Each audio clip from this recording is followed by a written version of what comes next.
కూటమి ప్రభుత్వం వచ్చినా జరుగుతూనే ఉన్నాయి అంటూ ఈనాడే 2 కథనాలు రాసింది. ఒకటి చక్కబెట్టడంలో సిద్ధహస్తుడు అంటూ శాప్ ఇంజనీరింగ్ వాళ్ళని చక్రం తిప్పుతున్న ఇంజనీరు, చిన్న పనులకు భారీగా అంచనాలు, నిధులు స్వాహా, గత ప్రభుత్వంలో వైకాపా నేతలకు భారీగా లబ్ధి, 2 ఏళ్లలో 50 కోట్ల వ్యయం పనుల్లో నాణ్యత తిలోదకాలు.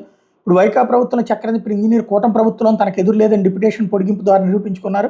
కూటమి ప్రభుత్వం ఏర్పడిన 2 నెలలకు ఆయన 2 ఏళ్ల డిప్యుటేషన్ కాలం ముగిసింది. సీమ ప్రాంతానికి చెందిన ఓ మంత్రి ఆశీస్సులతో ఆయన మరో ఏడాది పాటు డిప్యుటేషన్ పొడిగించుకున్నారు. ప్రభుత్వం ఇప్పటికైనా ఆయన కాలంలో జరిగిన పనులపై ఆయుధాల ఆంధ్ర టెండర్లో ఆడుదాం ఆంధ్ర టెండర్లో ఆయన పాత్ర మీద సమగ్ర విచారణ జరిపిస్తే కొందరు ఐఏఎస్లు శాప్లోని ఇతర అధికారుల అవినీతి భాగవతం వెలుగులోకి వస్తున్న అభిప్రాయం క్రీడలో వ్యక్తం అవుతుందని ఒక స్టోరీ.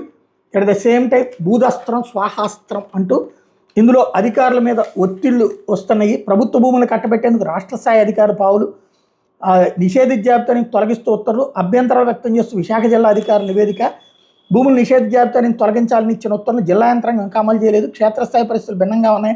తాము విషయంలో ఏమీ చేయలేమని తదుపరి ఆదేశాలు ఇవ్వాలని సీసీఎల్ఏ కలెక్టర్ నివేదిక పంపించారు. మరోవైపు గతంలో ఇచ్చిన ఉత్తర్వుల ఆధారంగా నిషేధ జాబితా నుంచి భూములు తొలగించాలి.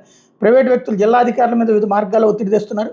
విషయంలో కొందరు ప్రజాప్రతినిధులను సైతం సంప్రదించినట్టు తెలిసింది. ప్రస్తుతానికి యంత్రాంగం అడ్డుకట్ట వేసినప్పటికీ కోర్టు విలువ చేసి ఆ భూములను ఎలాగైనా కొట్టేసేందుకు ప్రయత్నాలు కంటిన్యూ అవుతున్నాయి అన్నటువంటిది రాసుకొచ్చింది.